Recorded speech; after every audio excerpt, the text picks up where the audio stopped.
గౌరవనీయులు party YSR Congress party general secretary, అదే విధంగా రాయలసీమ జోన్ అంతా కూడా ఇన్ఛార్జ్ గా ఉన్నటువంటి శ్రీకాంత్ రెడ్డి గారు ఈరోజు రాయచోట్లో పార్టీ లీడర్లు అదే విధంగా క్యాడర్ అందరితో కూడా కలవడం జరుగుతూ ఉంది.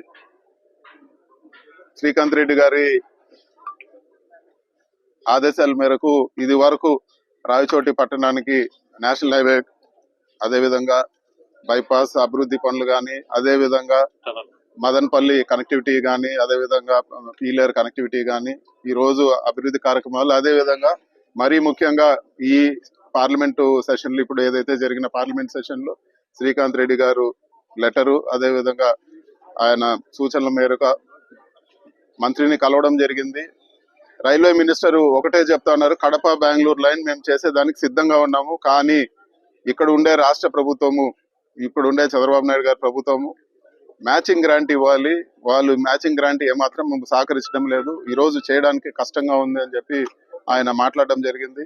సో మేము ఒకటే అభ్యర్థిస్తున్నాము తెలుగుదేశం ప్రభుత్వాన్ని, మీరు ఏదైతే కడప బెంగళూరు లైన్ పూర్తి చేసి దానికి సహకరిస్తా అన్నారో దానికి ఫండ్స్ రిలీజ్ చేయాలని చెప్పి కూడా మేము ఈ ప్రాంత ప్రజల తరఫున, మా సీనియర్ నాయకులు శ్రీకాంత్ రెడ్డి గారి తరఫున మేమందరూ కూడా అభ్యర్థిస్తున్నాము.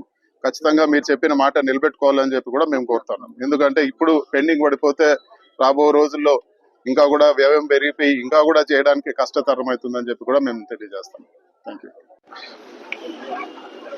రాష్ట్ర వ్యాప్తంగా ఈరోజు వైఎస్ఆర్ కాంగ్రెస్ పార్టీ నాయకులు ఎంతో మంది ఈరోజు అన్యాయంగా కేసులు ఎదుర్కొని ఈరోజు ఇబ్బందికర పరిస్థితులు ఎదుర్కొంటున్నారు. చాలా మంది ఇల్లు కొట్టేస్తే ఇక్కడ బీసీ ఒక ప్రముఖ బీసీ నాయకుడుగా ఉన్న విజయ్ భాస్కర్ అన్న గారిని దారుణంగా ఈరోజు ఆయన పైన అటాక్ చేయడం జరిగింది. దానిపైన పోలీస్ డిపార్ట్మెంట్ సరైన చర్యలు తీసుకోలేదు, తూతు మంత్రంగా ఈరోజు చర్యలు తీసుకునింది. ఖచ్చితంగా సీరియస్ యాక్షన్ తీసుకోవాలని చెప్పి కూడా మేము డిమాండ్ చేస్తున్నాము. ఒకటైతే వాస్తవము, ఈరోజు భాస్కర్ అన్న పైన దాడి కానీ అదే విధంగా జరిగే అరాచకాలు కానీ ఇవన్నిటి కూడా ఒకవేళ ఇప్పుడు న్యాయం జరగకపోతే వచ్చే 2 ఏళ్లలో మా ప్రభుత్వం వస్తుంది, ఖచ్చితంగా న్యాయపరంగా వీళ్ళందరిపైన ఖచ్చితంగా యాక్షన్ తీసుకుంటామని చెప్పి కూడా తెలియజేస్తున్నాను. పీడీ యాక్ట్ పెట్టైనా కానీ, పీడీ యాక్ట్ వర్తిస్తే పీడీ యాక్ట్ పెట్టైనా కానీ వాళ్ళందరిపైన కఠిన చర్యలు తీసుకుంటామని చెప్పి కూడా నేను తెలియజేస్తాను.